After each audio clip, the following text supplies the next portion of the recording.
Right, welcome back to hopefully part 2 of the Viking axe build, or we'll call it Viking axe, but it's just a custom axe.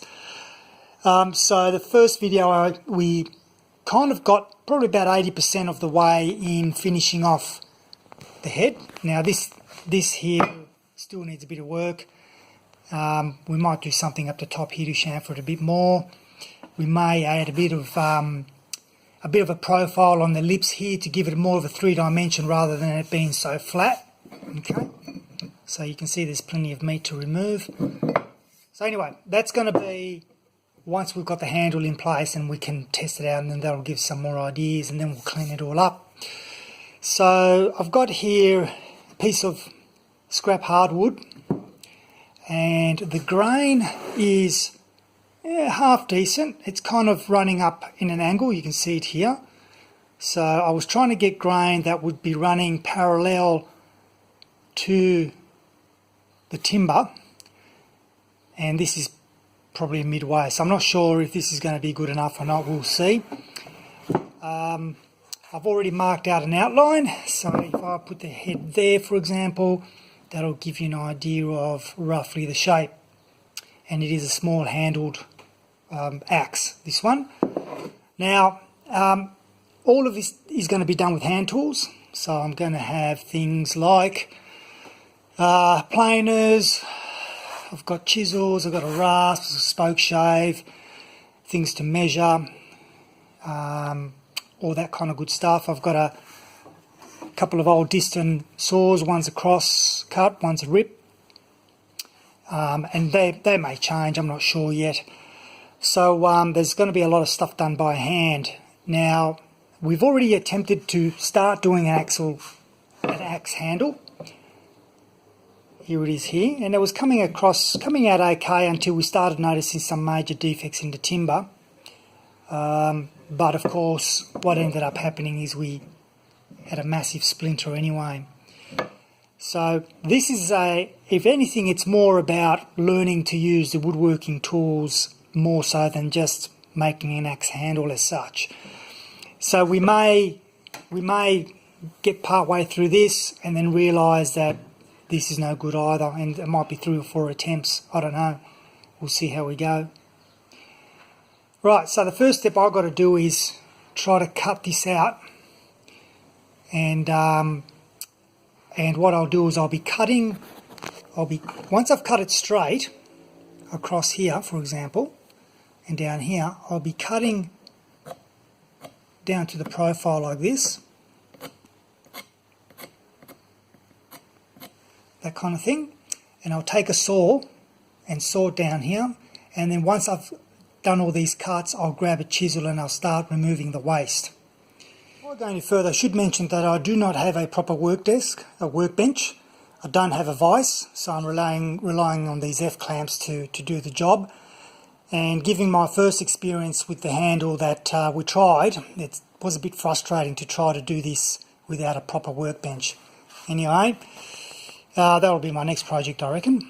But what I want to do before I start cutting everything is I want to actually do the head section first, because if I stuff this up, then I haven't wasted all my time with the body. So I want to do this one first, get this right, then I'll start shaping the body. I think that's probably a wiser way to do things, because as I said, I could go through all this effort in getting all this nice and then cut this undersize or somehow incorrectly, and then the whole lot's gone. So I'll try doing this first. So what I need to do is cut down the cheeks up to here somewhere, and then I'll cut across, and then I'll start shaping it to suit the profile or the eye of the axe. And this, folks, is my workbench. Sawhorse, pretty much just holding the timber in place while I try to half decently cut. Right, so after much spoke shaving and using the rasp, using the chisel and so on, I finally managed to get it to a point where I think it's not too bad. The top here is a little bit tapered, you can see there's a gap there, but that's only on the top because I wanted the bottom and the top is actually slightly different. The top here looks like the eyelet is slightly larger than the bottom part, and that's fine because once I put a wedge in there, that'll just cover. So now that I'm happy where that's at, I'm going to now continue with working on the body. And at one stage there, one of my cuts with the handsaw actually went a bit in, and I thought I actually completely stuffed it up, but it didn't go that far in terms of it. Luckily, it was on the profile, on this shallow profile that it cut in. And this is why I was saying it's important to get that done first, because there's no point in doing all this work and then munting up the receiver. And what I'm going to do now is attempt to cut across here, get rid of as much waste as possible, and then start doing the cuts down the bottom here. Roughly cut out with the distance saw this old beauty here, which I haven't restored yet. And really what I should do is get myself a draw knife for future work like this. But anyway, making do with what I've got.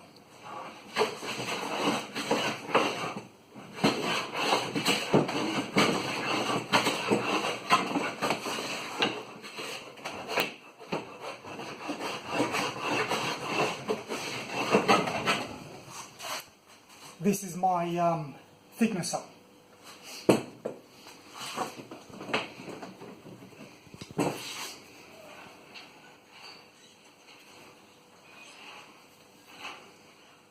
Finished planing the thickness, well, for the moment anyway. And now the time comes where I need to take the corners off, the edges off, to give it that radius. So we're getting closer. Now when I've been doing this, I've been keeping in mind the thickness in comparison or in relation to the head. Okay, so that's, you don't want actually the actual axe head to be offset because you haven't planed this evenly on both sides. And I suppose that is the danger when you're using hand tools, that you don't have that preciseness, especially when it comes to someone like me who's very new to this. So I've been just very mindful of that.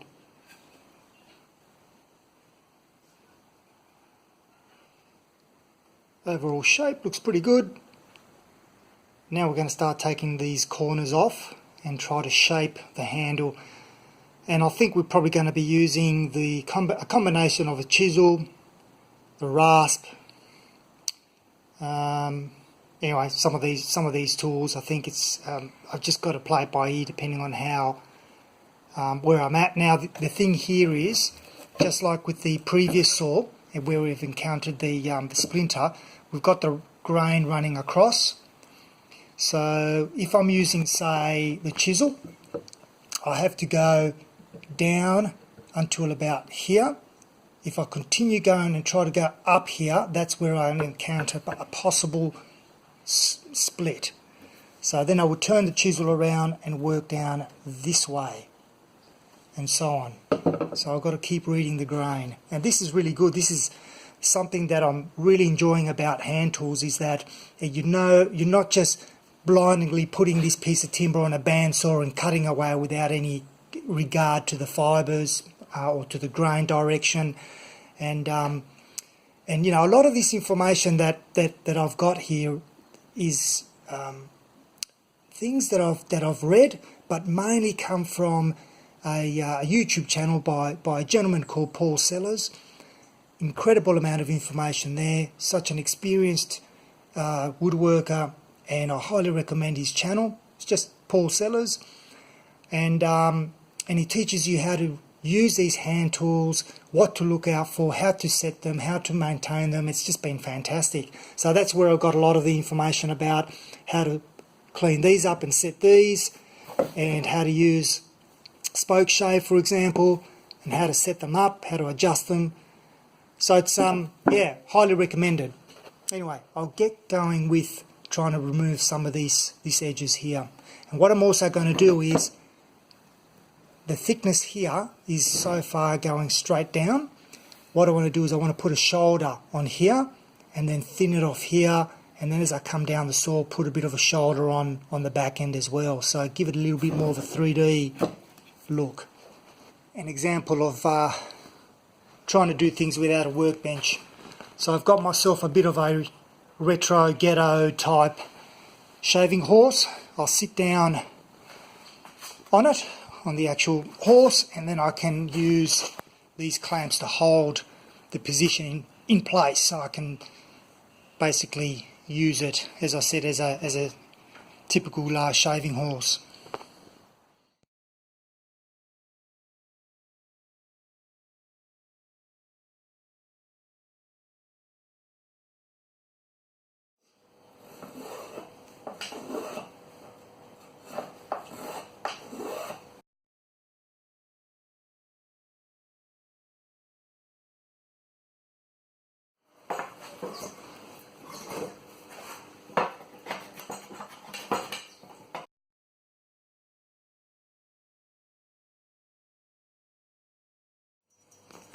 So using the rasp, spoke shave and a little bit of the scrub plane, I managed to get it to a bit of a shape that I like. Now, just like there's a chamfer here, what I want to do is I want to taper that off and have that as a shoulder, and down the bottom here as well I'm going to have it as a bit of a shoulder. So I need to do a step down.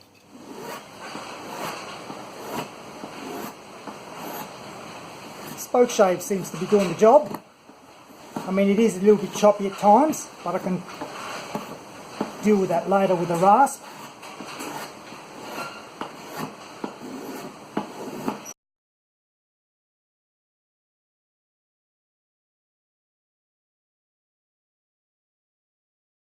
We're using 120 grit, and I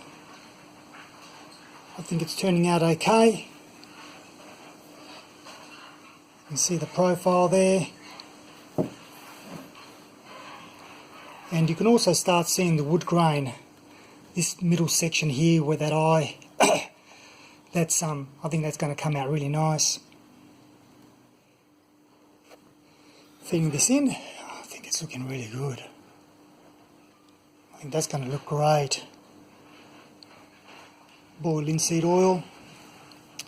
It's actually quite true, surprisingly. Just probably a little nick off, but given that it's all, again, done by hand and I'm new to this, I'm pretty pleased with it. It's going to come out really nice. So then the next step is to remove the axe head and cut down the I suppose the head here, so that we can put a wedge in it, and then we're pretty much done. So I gave it another bit extra cut here, and of course I applied the flapper disc on it, and I didn't want a polish. I wanted this kind of rustic, still showing a little bit of the old, patina, if you will. So I think that's going to look pretty good.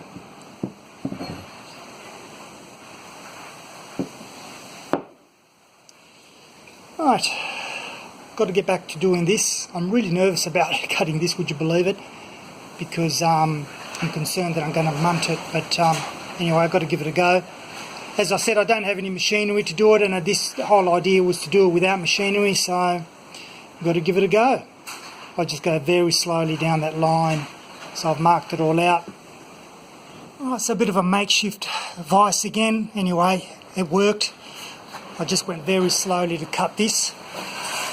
And it's not perfect, but at least I didn't completely stuff it up. I've also got the wedge. So I reckon we're pretty much ready to put the head on.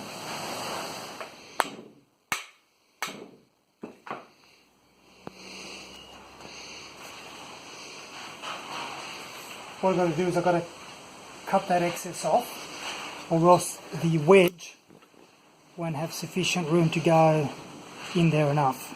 So I'm going to cut that off now to give us a little bit more room.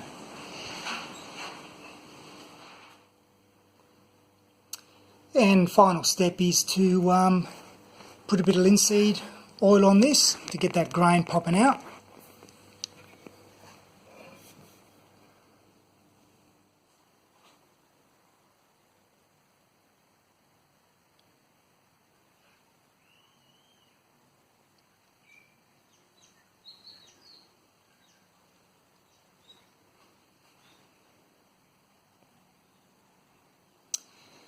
Right, so that was the first coat of the linseed oil, and I'll wait a while, a few days, a week or whatever, and I'll give it another coat,